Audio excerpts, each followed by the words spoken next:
questions. There's going to be another 5 or 6 multiple choice questions, and then there's going to be, I think, 4 or 5 short answer questions. And what I mean by short answer, a couple sentences each, okay? If you read the book, you'll do great on the quiz. If you read the book or read most of the book and you feel like you can answer all those discussion questions, you should do pretty good on the quiz. If you didn't read the book, if you're having a hard time with the discussion questions, you should just, you know how you'll do. It won't be great. Maybe you'll get lucky on a few multiple choices, but yeah, it's just designed to basically check whether or not you've read, the book and give it a little bit of thought. There might be 1 or 2 questions from lecture, but they would just be, they should be super straightforward. If you come to lecture, even if you haven't taken notes, you should be able to answer them. So yeah, that's it. 20 points, not going to kill you, but if you haven't done well so far, this will be a nice way to pump up your grade. Yep. Would it be valuable to go over which, on our own, go over which generals led which armies and that kind of stuff? Yeah, that would be all stuff that you should know after having read the book. Yeah, I'm not going to ask you who led the 44th Iowa, but you should know who led the Army of the Southwest and who led the Army of the West and who, you should know who the major players were. Kind of like we said last week, if you should know the 5 or 6 guys on each side that play a major role in the battle. That should not be, and not their full names. Last names are good. I just got to know who you're talking about.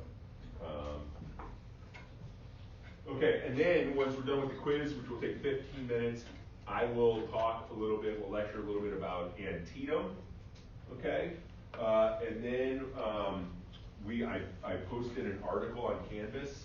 We will discuss the article with the last 30 minutes or so of class, okay? But make sure you've read the article. There are no other readings for this week, so there's no reason to not sit down and read it. It's short. It's about photography and the Battle of Antietam. I know some people are interested in photography, but even just technology or media studies, it's fascinating because the Civil War, of course, is the first war where we have widespread photography. And people are trying to figure out what this means, how to use it. People are seeing these scenes from the battlefield, but sometimes photographers are actually staging the scenes on the battlefield, and it's all sorts of crazy stuff. But it's a new, fascinating medium, so I thought it'd be fun to get into that a little bit. Okay, let's talk about the early war in the East. Get us up to the point where we can talk about Antietam. The big sort of overarching question here when we talk about the early war in the East, and really it comes up whenever we talk about Eastern theater, is maybe was Lee as great as the myths would have him be? How great was Lee? What role did Lee play in the Confederacy's winning of the war, losing of the war at different various different stages? These are the questions you should think about. But the one in particular is, we've all heard this myth about Lee, right? Lee was this great general who, if he had more men and more material, he would have won the war, right? That 95-year-old man at Gettysburg, probably espoused some of these views that he was a great tactical general, a great strategist, whatever. So we're going to investigate that today. We're going to look at just how great he was. He certainly did win a lot of battles. The big question is, when he won, what was the cost? What was the cost of that potential achievement? Okay. Now, before we even get into the war, Lee was a sort of bright, shining example of an American Army officer. Okay, he already had a sort of cult of personality around him going into the Civil War. He's born in 1808 in Virginia, and he's born to one of the oldest families, or the two oldest families in the history of the colony. They go all the way back, his mother's side and father's side, go all the way back to the mid-1600s. Okay, so they're sort of like the original founders of Virginia in a lot of ways. They own large plantations, hundreds of slaves, super wealthy. Now, by the time Lee is born, his father has had sort of a combination of a streak of bad luck and also just a streak of bad judgment. His father, Henry Lee, who had the great nickname Light Horse Harry. Light Horse Harry Lee was a colonel during the American Revolution.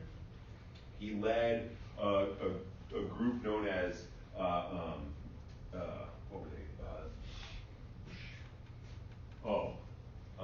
Lee's, or Light Horse Harry Lee's Partisan Legion. And basically they were these guys that fought like on horseback, but they were kind of guerrillas, but kind of cavalry. They were sort of those guys that fought in the backwoods of the South and ultimately defeated Cornwallis in the Revolution.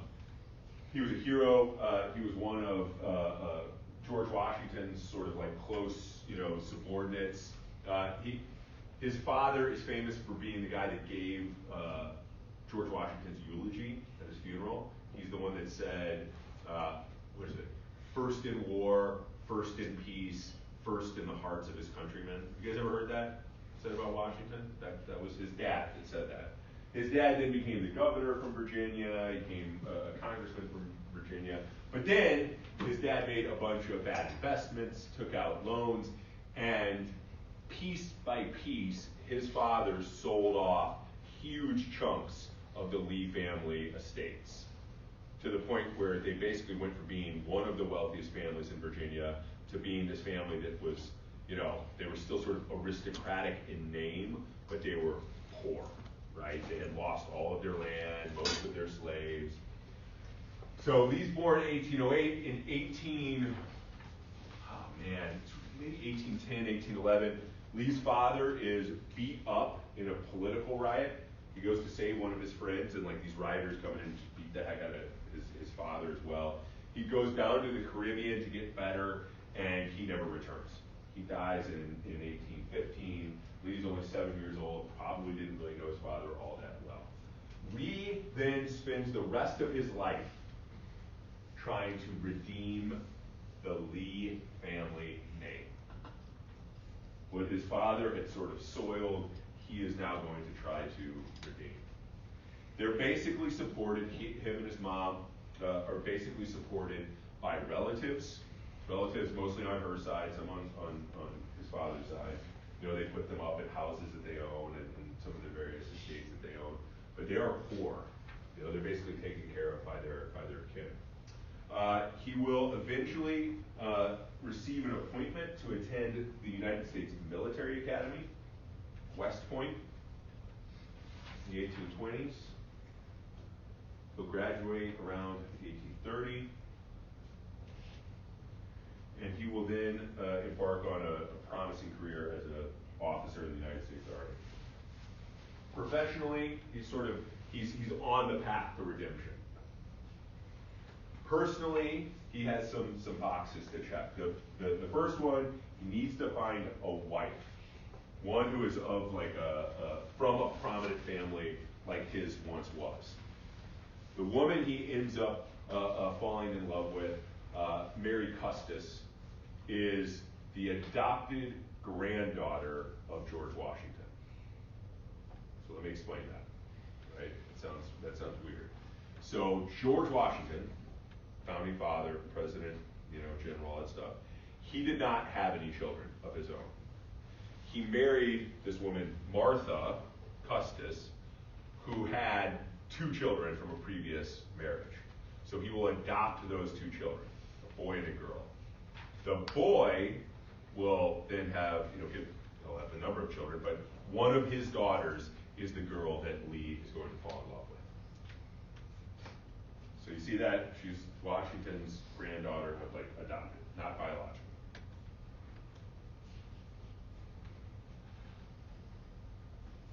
He will eventually win her hand, or more significantly, he'll convince her father to, give him her hand. That's how things worked back then. Her father was obviously worried, right? You're Light Horse Harry's kid? That guy was a ne'er-do-well, threw it all away. I mean, seriously, this is what they thought about him. So, he has to prove up, and he does. And so, he gets married. Now, he's married the girl, right? He's got the career, and the girl brings with her, of course, lots and lots of wealth. father had 4 or 5 plantations at any one time and over 100 slaves.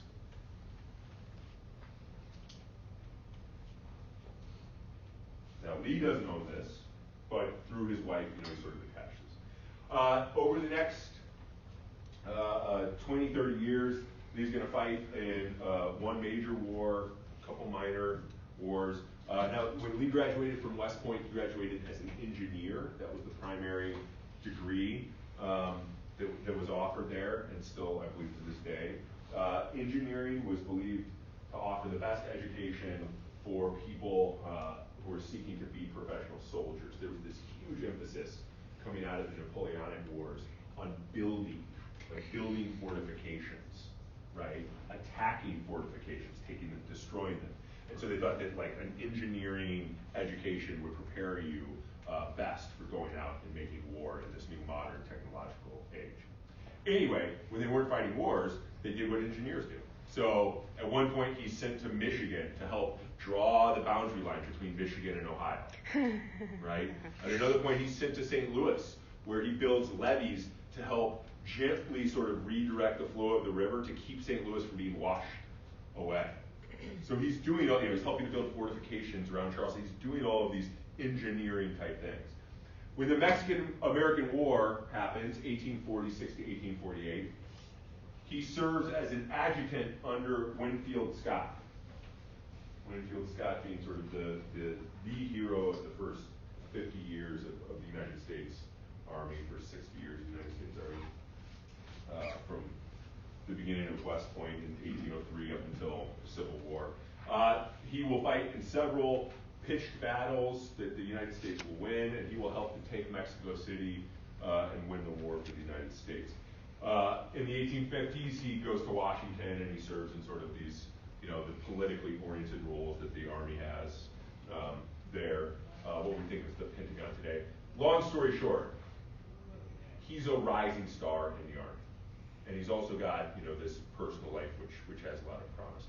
His father-in-law will die in the late 1850s, and he will give Lee, I think, 3 or 4 estates and 102 slaves. So Lee goes into the Civil War being a wealthy slaveholder, multiple estates in Virginia, the most famous being Arlington, right, where the National Cemetery is. That's where he made his home.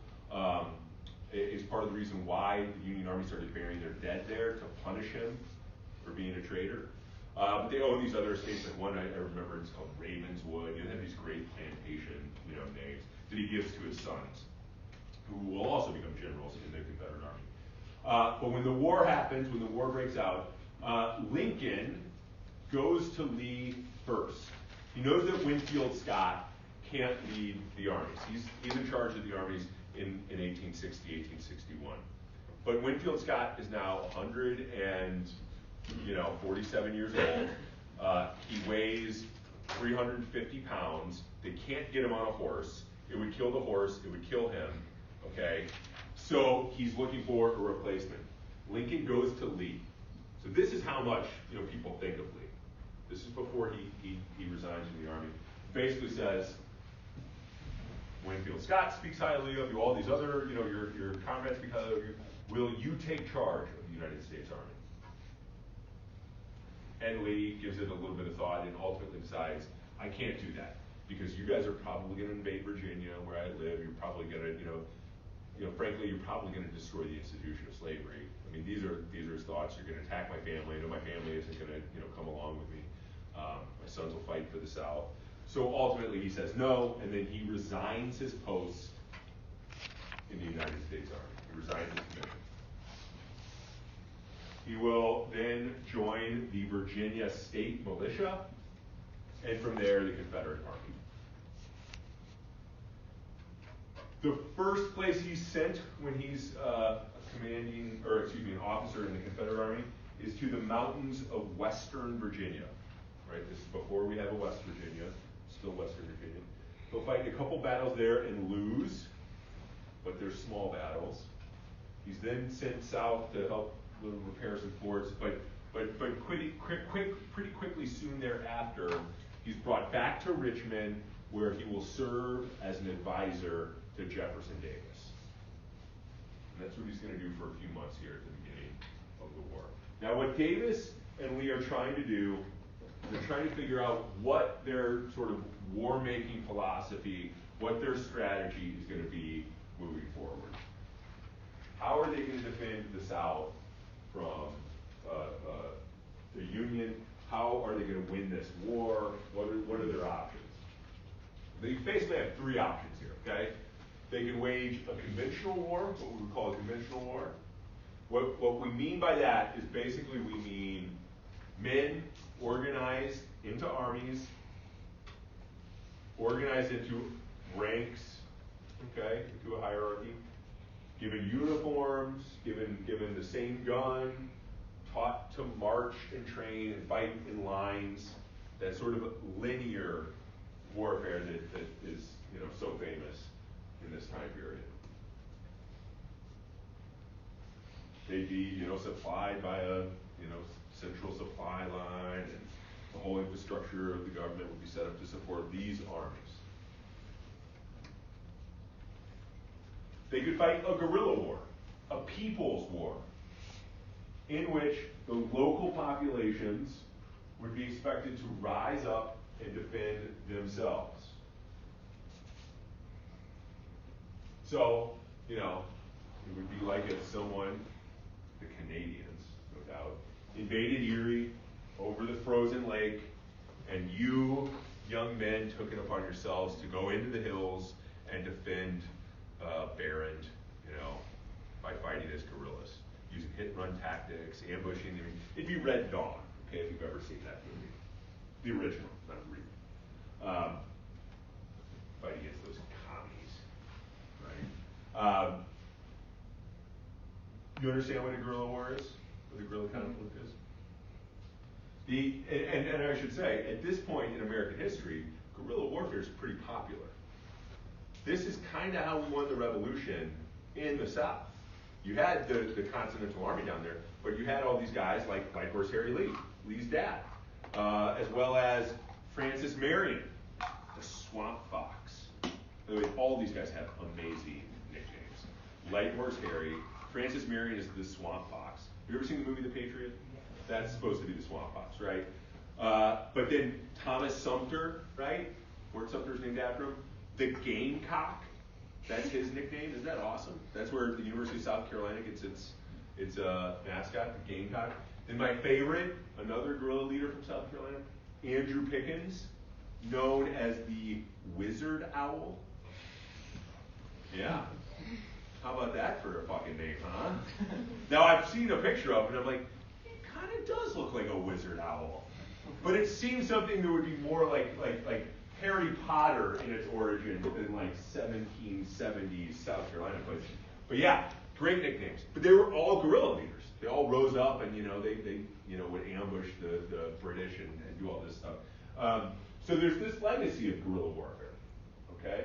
So they could fight, conventionally, they could fight as guerrillas, or they could employ sort of a hybrid strategy, which would have both conventional armies out in the field as well as some local guerrillas that rise up. Okay? What they decide, well, they kind of make a decision, and then a decision is sort of made for them. They, being Lee and Jefferson Davis, decide on a conventional war. That's how they want to fight. They want organized armies fighting pitched battles against, the Union's organized armies. However, across the South, men start to spring up and fight as guerrillas. So they're sort of forced into acknowledging them. They'll pass something, I think this will come up later in the class, but I'll just put it up here. In 1862, the Confederate Congress will pass the Partisan Ranger Act. And this will allow the Confederate government to commission men to raise their own guerrilla units, their own partisan units. But this isn't necessarily something that Lee and Davis want. It's just something that they kind of have to go along with, because there's no way to really recruit some of these men into the Confederate Army. So well, we're going to let them do it the way that they want to do it. We want to have some control so we can pick who we want to commission, we don't. So it ends up being, begrudgingly, a sort of hybrid.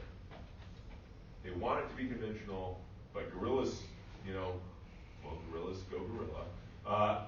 So it ends up being a sort of hybrid strategy. But remember, the thing to take away is the Lee wants to fight the conventional war. Okay, that's the war he wants to fight. Like, why'd they make the decision? Just because they thought it was the only way to legitimize that they won versus the war? Or? Well, that's a great question.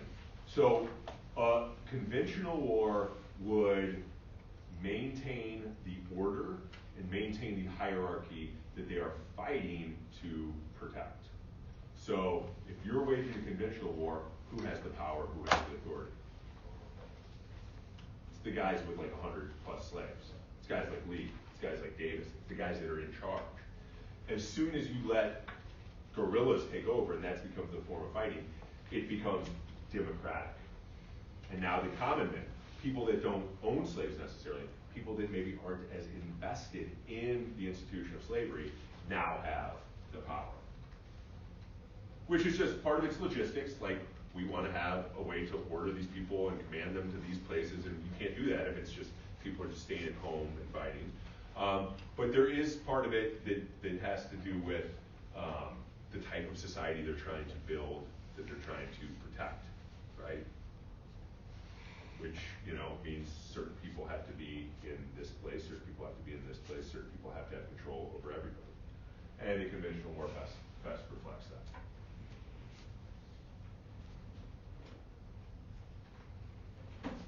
Now, fighting in a conventional format, like Lee and Davis want to, means employing what we'll call Jominian strategy, or Jominian tactics.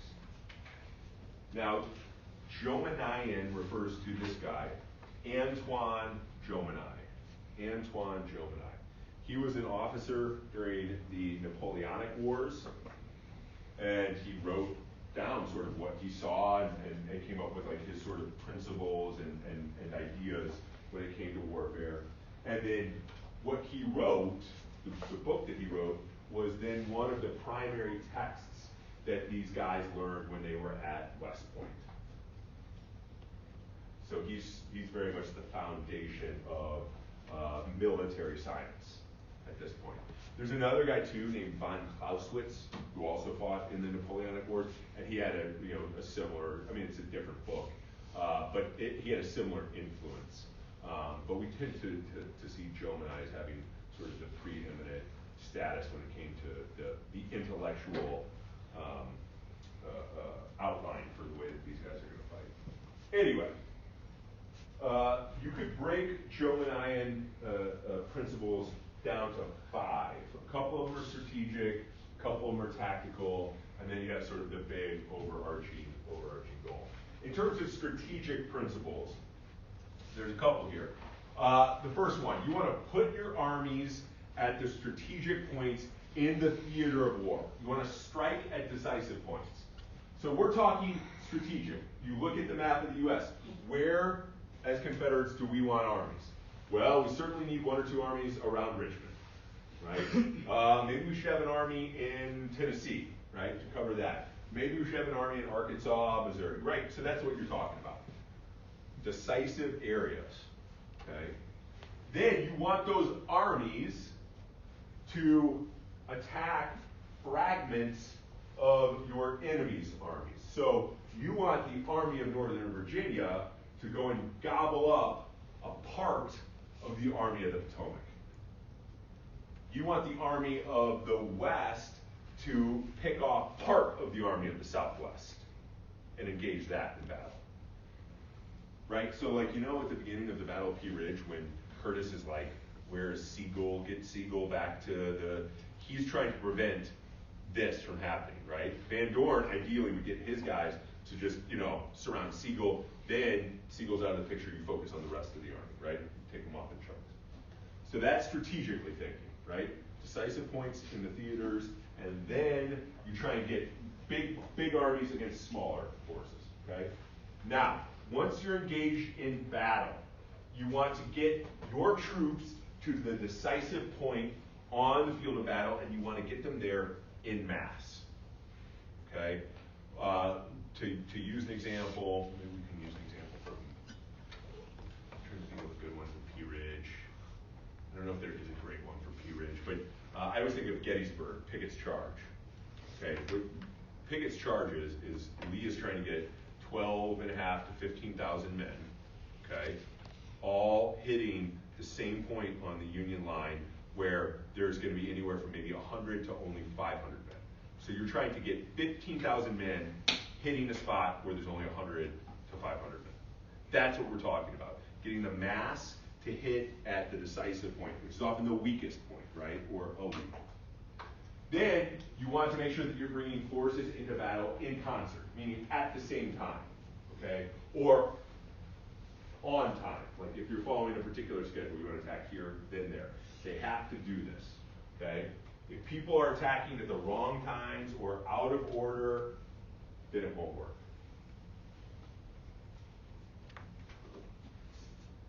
So attacking in concert. And then when we talk about the overall big picture, the goal of this type of war is to capture the other guy's capital, defend your capital. It's all about the capital. Okay? It's all about the capital. Back then, in many ways, it was thought that you would, if you captured the capital, the other, country's king would just be like waiting there. Where do I sign the peace treaty? How much land do you want? I mean, that's almost the way that they thought of it. Which, as an aside, is kind of crazy because Napoleon had captured Moscow and there was no one there. And it should have defeated this whole idea. The Russians kind of took it, but they're still clinging to this idea that you can just capture the other guy's, king in chess and it's over. But what if you go to capture him and there's no king? Oh shit. Oh God, guys. Don't worry, he'll be here anytime. We took Russia. It's okay, we took Russia. Oh shit, we're starving. Oh God, it's getting cold. Okay, we gotta get back to France. But know that we took Russia.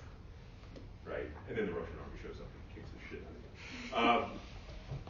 But they still believe it's all about the capital. So these are the rules of war for Robert E. Lee, for Jefferson Davis. Lee is going to be a master of the strategy and the tactics here. The question is going to be, as the war goes on, how much do those rules still matter?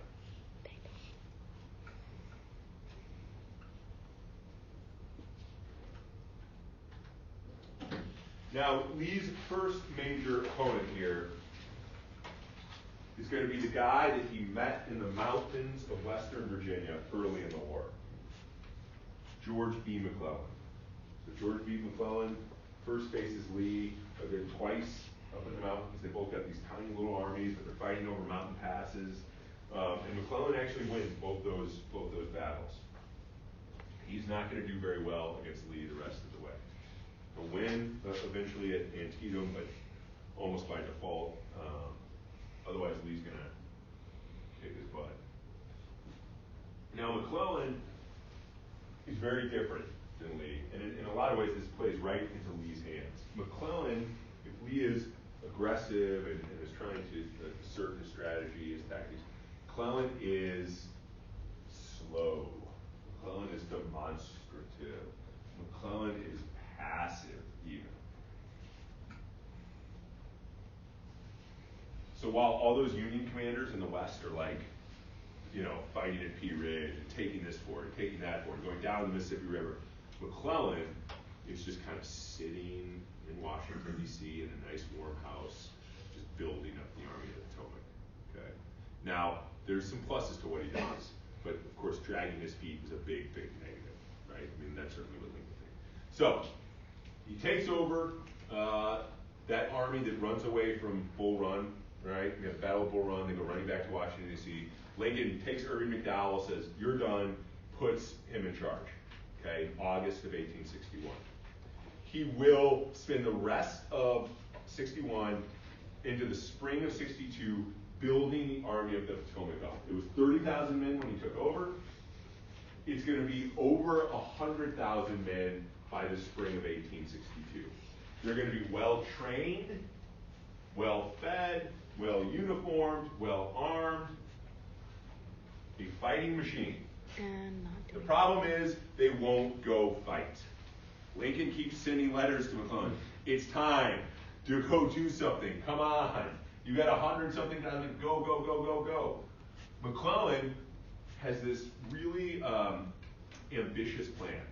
What he wants to do is he wants to, as opposed to just going across the Potomac and then going straight south towards Richmond to take the capital. Remember, these guys are thinking the capital, the capital, the capital. He's going to put his guys on boats. They're going to sail out into the Chesapeake Bay and then down the coast of Virginia, and they're going to land on a peninsula south. We're going to sort of skip something here. They're going to land south of Richmond down here at Fortress Monroe. This is known as a turning action. A turning action. So what he's trying to do is he's trying to get the Confederate forces, which are all oriented north, and they built all these trenches and all these fortifications. They now have to turn their whole army and get them to face south, to prepare for McClellan's army coming up this way. Now, if you're really smart and you're McClellan, you land at Fortress Monroe in March of 1862, and you know that the Confederates have not defended that side of Richmond. Are you going to move quickly or are you going to move slowly? quickly. Yeah, right. You should hit the ground and be like, let's go. Does he do that? What are we looking at here? Just checking out some dresses. Anything on fleek, as the kids would say? See, I get easily distracted. You're not just distracting yourselves, you're distracting us. So you should move fast, right? Get to Richmond before they can reorient their forces and prepare those defenses. But McClellan is McClellan. He lands and he's immediately worried what's in front of him. Who's out there? How many of them are there? So they march a little bit and then they dig in. They march a little bit and then they dig in. They march a little bit and then they dig in. When it becomes clear that McClellan is moving slowly, I mean, when the Confederates hear that he's landed down there, they freak out. They're like, oh shit. Basically, they're thinking the war's over. He landed with 102,000 men down there. There's another Union army up in northern Virginia. There's no way we can protect ourselves. And then a week goes by and he's still down there. Okay, all right, okay.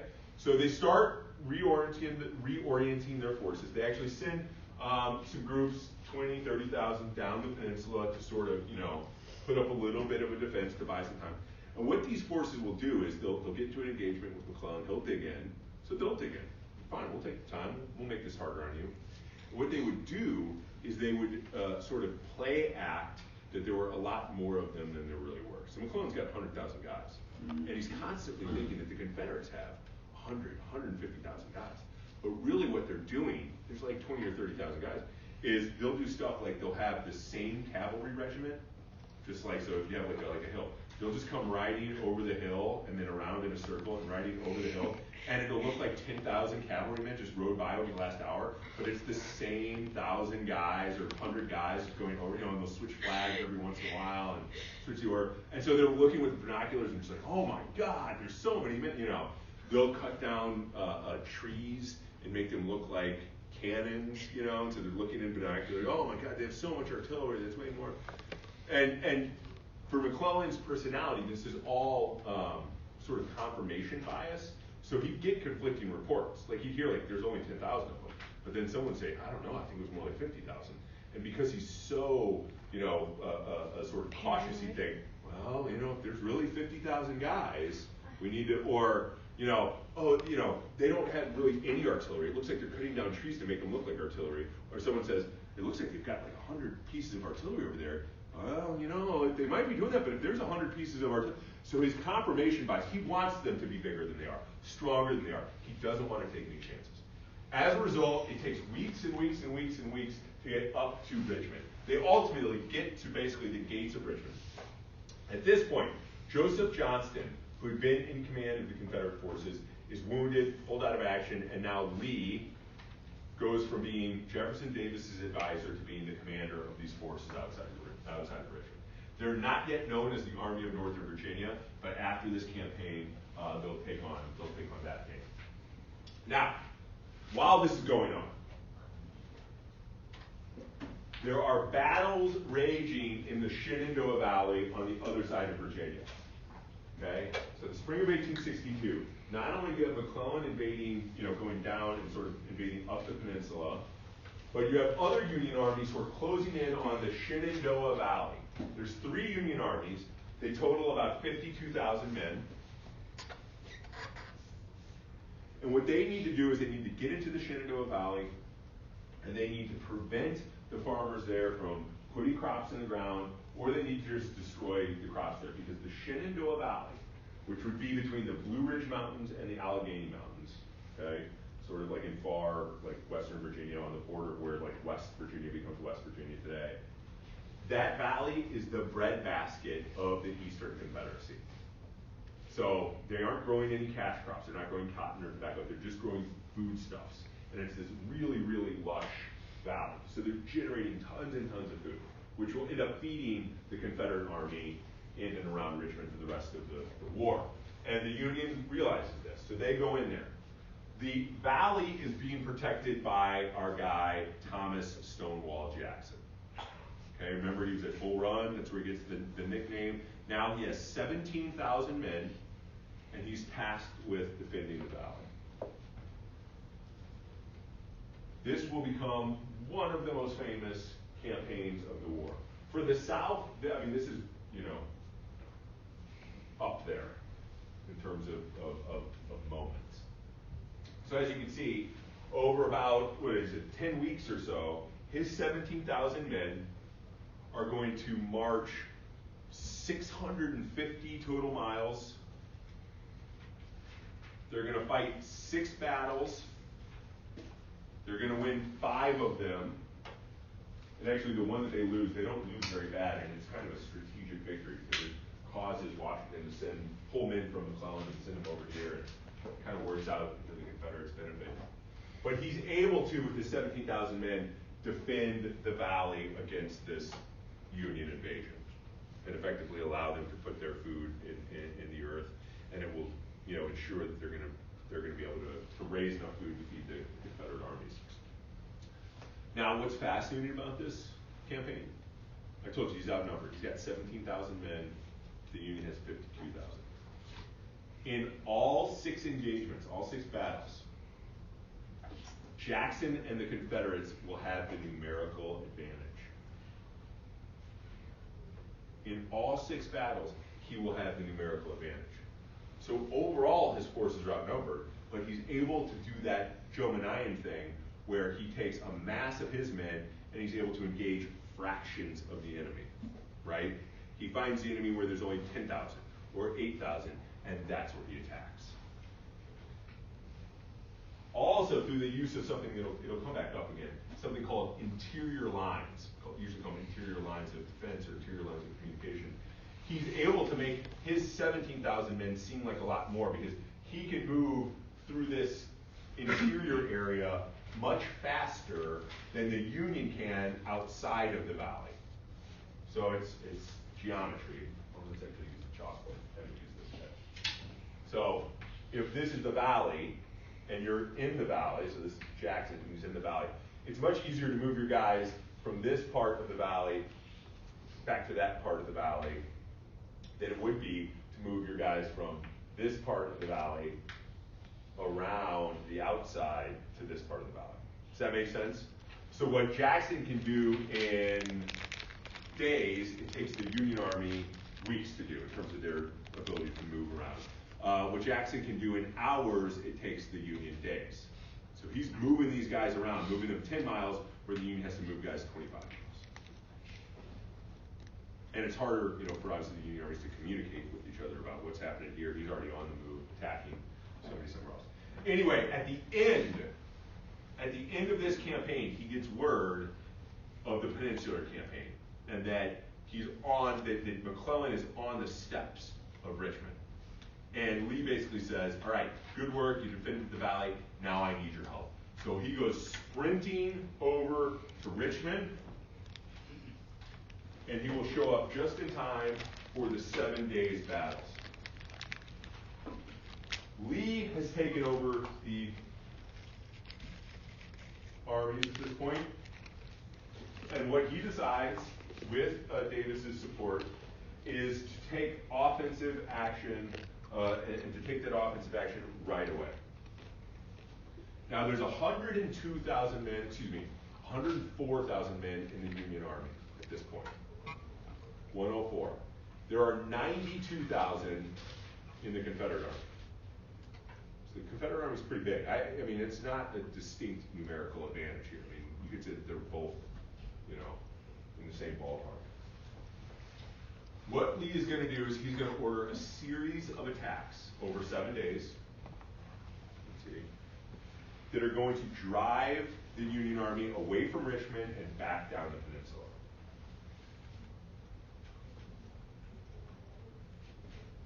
The Confederates are going to win every battle except for one. The last one, Malvern Hill, the Union will win, but they'll decide to retreat after that anyway. Boom, boom, boom, boom, boom, boom, boom. And of course, the appearance of Jackson and his foot cavalry, as they were known by then, is going to sort of give the Confederates, an extra. They're included in that 92,000. But they show up, and of course, it confirms everything that McClellan was worried about. I knew that they were over there this whole time, when in reality they've been in the valley for the last couple months.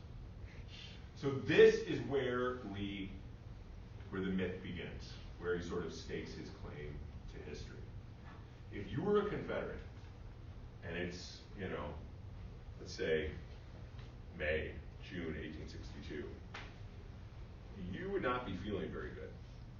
Remember, the Union Army is kicking butt in the West.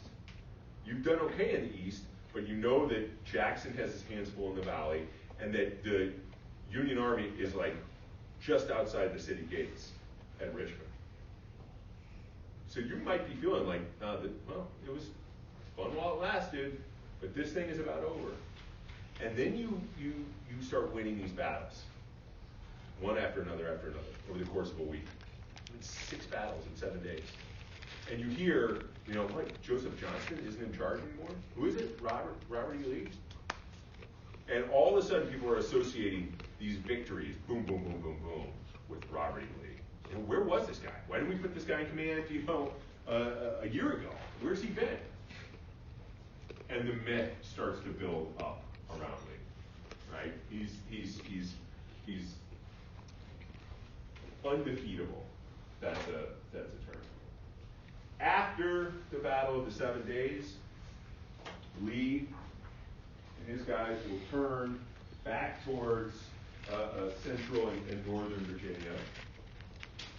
They have their target set on a Union Army up there that's being led by a guy named John Pope. John Pope. Now, Pope is one of those Western Union generals. He was out west, he did well in Missouri. And he comes east, and you have to love his, cockiness. First thing he does is he sends a proclamation out to his army and basically says, we're done losing. This isn't going to be, you aren't being led by one of those soft Easterners anymore. We're going to bring the Western way of making war, and we're going to kick some ass. Right? This is bullshit. Get ready. We're going to have some fun with these people. And then he sends a proclamation out, to the countryside, and basically puts the people on notice. If you're a secessionist, we are going to take your food, we're going to take whatever we need, in this area, and you might lose your house, whatever. We're making war on you because you guys decided to make war on us, right? What's fair is fair. Well, the guys in Lee's army, of course, hear about both of these. These proclamations have a way of, getting out, and they think, this guy's a cocky son of a bitch. But then they also hear about him attacking their families. Their families are now at risk, right? All these officers are all from Northern Virginia and Central Virginia. And they, then they start to hear reports about, that so-and-so's farm got burnt to the ground. They burned so-and-so's fields. His wife is out, without a home, right? They start hearing this stuff. And now they start thinking, all right, it's time to go put an end to this. So they win at the 7 days and they turn their sights towards Pope and his army. They will fight on roughly the same area as the first Battle of Bull Run, now the second Battle of Bull Run, or second Manassas. It is an ass kicking. The Confederates beat the shit out of John Pope and his Union army. Not even close.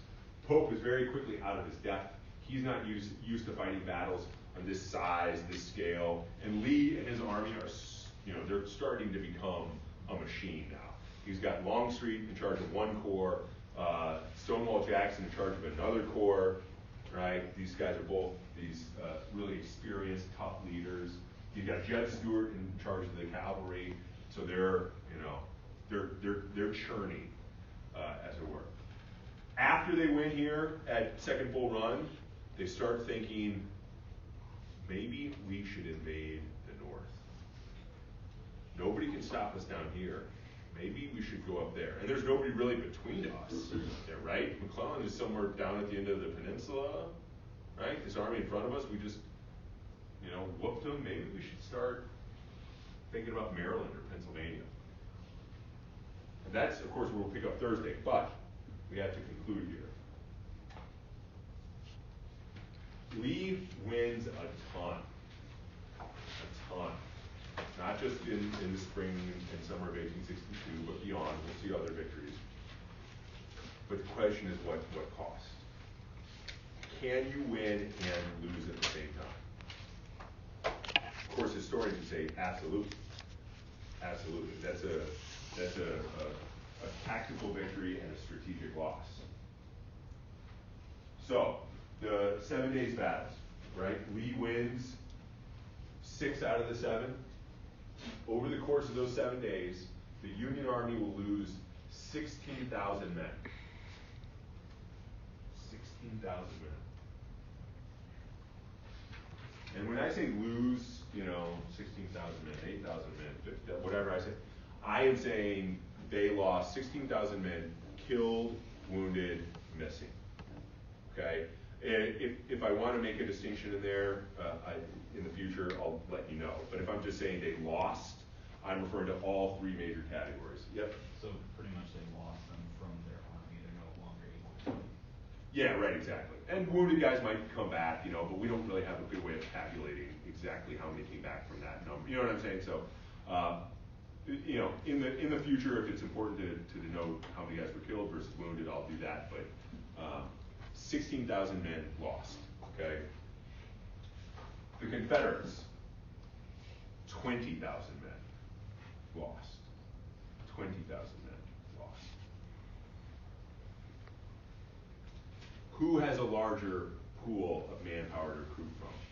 The Union. Confederates or the Union? The Union. That's right. But is Lee leading like he has a smaller pool of manpower? No. Is he taking into account? Now, the 7 days, maybe that's exceptional, right? Maybe he has to attack to drive these guys away from their capital. But what we will see, and I want you to pay attention to confirm what I'm saying here, this begins to be a pattern where Lee is losing more than the Union guys on the other side.